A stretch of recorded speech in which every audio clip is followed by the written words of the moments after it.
Si vous avez plus de 60 ans et que vos jambes vous semblent plus faibles, plus lourdes, moins stables qu'avant, j'aimerais vous dire quelque chose tout de suite. Vous n'êtes pas seul. Et non, cela ne veut pas forcément dire que tout est perdu parce que vous vieillissez. Mais j'aimerais aussi être très honnête avec vous. Aucune tisane ne va, à elle seule, reconstruire magiquement vos muscles ou effacer des années de fatigue, d'inflammation, de mauvais sommeil ou de sédentarité. En revanche, certaines boissons peuvent soutenir le terrain, calmer un peu le corps, accompagner la récupération et devenir de très belles habitudes dans une routine plus intelligente. Je m'appelle Isabelle Moreau, j'ai 63 ans. Et aujourd'hui, j'aimerais justement vous parler de cela avec nuance. Pas pour vous vendre une promesse spectaculaire, pas pour vous dire qu'une tasse remplace un diagnostic, une vraie alimentation ou un peu de mouvement, mais pour vous montrer que certains thés ou infusions peuvent accompagner le corps vieillissant avec douceur, surtout quand on cherche un peu plus de confort dans les jambes, un peu moins de raideur et un peu plus d'énergie stable. Parce qu'après 60 ans, beaucoup de personnes vivent avec des signaux qu'elles minimisent. Des jambes plus lourdes, des marches qui fatiguent plus vite, une sensation de faiblesse, un équilibre un peu moins sûr, des genoux qui grincent, une récupération plus lente après une simple promenade. Et très vite, elles se disent « c'est l'âge », comme si cela expliquait tout. Pourtant, ce qui se passe est souvent plus complexe. Il y a parfois moins de muscles, oui, mais aussi plus d'inflammation, un sommeil plus pauvre, une alimentation pas assez riche en protéines, une circulation un peu moins vive, une hydratation insuffisante ou un système nerveux épuisé. Alors j'aimerais poser une base très claire. Si vous avez une faiblesse soudaine, des douleurs importantes, un gonflement d'une seule jambe, un essoufflement inhabituel, des chutes, des engourdissements persistants ou une vraie perte de force, ce n'est pas le moment de compter sur des recettes maison. C'est le moment de consulter. Le corps mérite d'être pris au sérieux. Mais si ce que vous vivez ressemble plutôt à une fatigue chronique, à des jambes plus lourdes, à une raideur diffuse, à un besoin de soutien global, alors oui, certaines infusions peuvent avoir une place. La première dont j'aimerais vous parler, c'est l'infusion gingembre-curcuma. Ah, celle-ci, je l'aime beaucoup, non pas parce qu'elle serait miraculeuse, mais parce qu'elle agit dans une direction très utile. Le gingembre et le curcuma ont tous les deux quelque chose de profondément apaisant pour le terrain inflammatoire. Or, beaucoup de seniors ne souffrent pas seulement d'un manque de muscles, ils souffrent aussi de cette petite inflammation de fond qui rend tout plus raide, plus douloureux, plus lourd. Quand les articulations sont irritées, quand les tissus sont un peu gonflés, quand le corps récupère moins bien, marcher devient plus coûteux. Bouger devient moins agréable. Et quand bouger devient moins agréable, on bouge encore moins. Vous voyez le cercle vicieux? Ce n'est pas seulement la faiblesse musculaire qui vous freine, c'est aussi l'inconfort qui entoure chaque mouvement. Le gingembre apporte également une sensation de chaleur et de circulation qui peut être très appréciable. Beaucoup de personnes me disent qu'elles se sentent plus réveillées, un peu moins engourdies, un peu plus prêtes à bouger après une infusion de gingembre bien faite. Ce n'est pas de la magie, c'est simplement un soutien doux, une manière de remettre un peu de mouvement là où tout semblait lent. Le curcuma, lui, a une réputation immense, parfois exagérée, mais il reste vrai qu'il peut accompagner un terrain plus inflammatoire quand il est bien utilisé. Je ne l'aime pas comme slogan, je l'aime comme habitude, comme allié du quotidien, surtout dans un corps qui a besoin de plus de douceur et de moins d'irritation. Vous pouvez préparer cette infusion très simplement. Quelques fines tranches de gingembre frais, un peu de curcuma frais ou une petite quantité de curcuma en poudre, de l'eau chaude et si vous le supportez bien, une petite pincée de poivre noir pour accompagner le curcuma. Vous laissez infuser, vous goûtez, vous adoucissez avec un filet de citron ou un peu de miel si cela vous convient.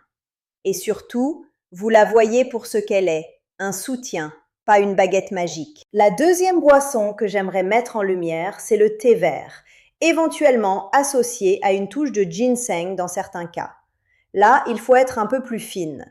Le thé vert peut offrir un petit coup de pouce intéressant du côté de la vigilance, de la circulation et de la sensation d'élan. Beaucoup de personnes âgées vivent avec une fatigue un peu brumeuse, une baisse d'envie, une sorte de lenteur intérieure qui finit par les éloigner du mouvement. Et parfois, une boisson plus vive, mais plus douce que le café, peut aider. Ce que j'aime avec le thé vert, c'est qu'il apporte souvent une énergie plus stable que les boissons très excitantes. Il ne secoue pas forcément le système nerveux comme un café pris trop vite, surtout à jeun. Il peut accompagner une matinée, un moment de clarté, une petite marche, une envie de se remettre en route. Et cela compte. Parce qu'un corps qui recommence à bouger un peu nourrit mieux ses muscles qu'un corps qui reste assis, découragé, engourdi, épuisé. Le ginseng, lui, demande davantage de prudence. Je ne veux pas le présenter comme quelque chose que tout le monde devrait boire tous les jours. Certaines personnes le tolèrent bien, d'autres moins. Il peut ne pas convenir à certains profils, surtout en présence de traitements, de sensibilité nerveuse ou de certains contextes cardiovasculaires. Mais dans certains cas bien choisis, il peut donner une sensation de vitalité plus soutenue. Et ce mot est important, vitalité. Pas nervosité, pas agitation. Après 60 ans, ce que l'on cherche n'est pas d'être secoué, c'est d'être soutenu. Alors si vous aimez le thé vert, si vous le tolérez bien, s'il ne vous irrite pas l'estomac, s'il ne gêne pas votre sommeil, il peut tout à fait faire partie d'une belle habitude. Et si vous voulez y associer un peu de ginseng, faites-le avec plus de discernement, surtout si vous prenez déjà des médicaments. La troisième infusion dont j'aimerais vous parler, c'est l'ashwagandha. Là encore, je veux rester très responsable. L'ashwagandha n'est pas une boisson miracle pour reconstruire les jambes, mais elle touche à quelque chose de très important, surtout chez les seniors.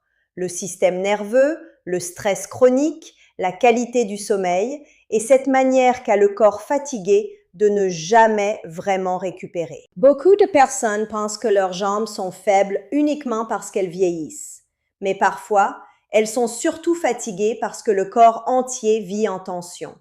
Le sommeil est coupé, le stress est constant, les nuits sont hachées, le système nerveux ne se repose jamais vraiment. Et dans un corps qui ne récupère pas bien, les muscles ne récupèrent pas bien non plus.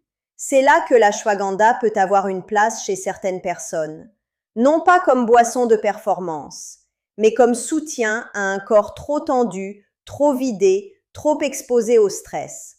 Certaines personnes se sentent plus calmes, dorment un peu mieux, ont une sensation de meilleure récupération. Et quand le sommeil s'améliore, quand le système nerveux se pose un peu, le corps retrouve souvent plus de ressources pour tenir debout, marcher, reconstruire doucement. Mais là aussi, prudence. L'ashwagandha ne convient pas à tout le monde.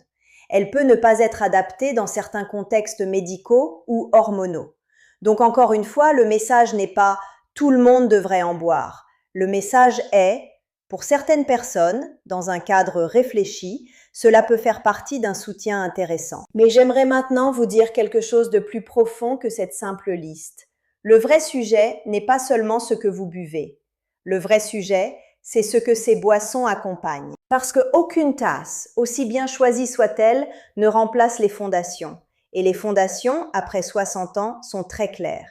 Il faut assez de protéines pour nourrir les muscles. Il faut un peu de mouvement régulier pour rappeler aux jambes qu'elles sont encore nécessaires.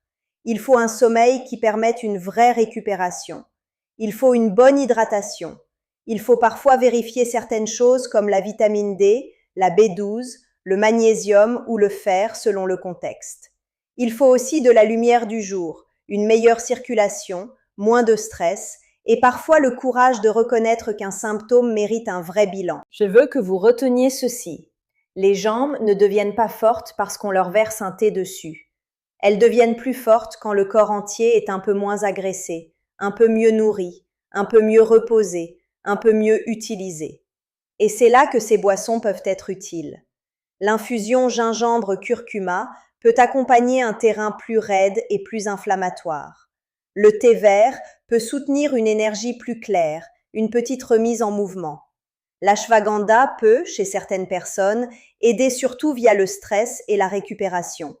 mais elles ne remplacent jamais les bases. Je pense à tant de femmes qui voudraient retrouver des jambes comme avant, mais qui vivent avec des journées presque sans protéines, des nuits trop courtes, une peur de bouger et une alimentation qui manque de vraie densité.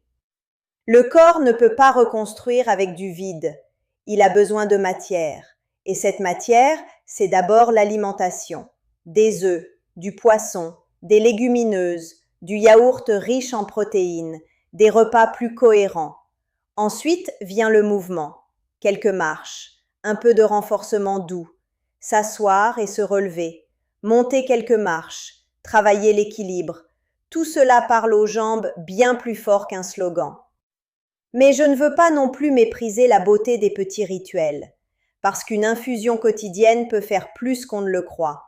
Elle peut ralentir votre journée, vous faire vous asseoir, vous hydrater, remplacer une boisson moins utile, créer un moment de calme. Et parfois, c'est exactement ce qu'il manque à un corps vieillissant, un peu plus de constance douce. Alors si vous deviez retenir une seule chose aujourd'hui, j'aimerais que ce soit celle-ci.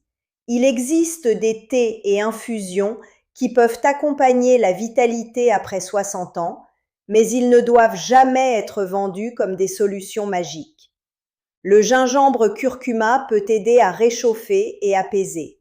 Le thé vert peut soutenir une énergie plus nette. L'ashwagandha peut, chez certaines personnes, accompagner le repos et le calme. Mais la vraie reconstruction passe toujours par un terrain plus large. Un corps mieux nourri, un peu plus de mouvement, moins d'inflammation, un meilleur sommeil, une meilleure hydratation, une vraie écoute des symptômes. Et peut-être qu'alors, votre tasse du matin ou du soir ne sera plus seulement une boisson. Elle deviendra le symbole d'autre chose, d'un retour à vous, d'un corps que l'on cesse de pousser aveuglément pour enfin commencer à soutenir intelligemment. L'âge n'est que le début. Et parfois, le début d'une marche plus sûre ne commence pas par une promesse spectaculaire. Il commence par une infusion bien choisie, un peu plus de protéines dans l'assiette, quelques pas de plus dans la journée, et cette décision tranquille de redonner à votre corps les conditions dont il a besoin pour se relever.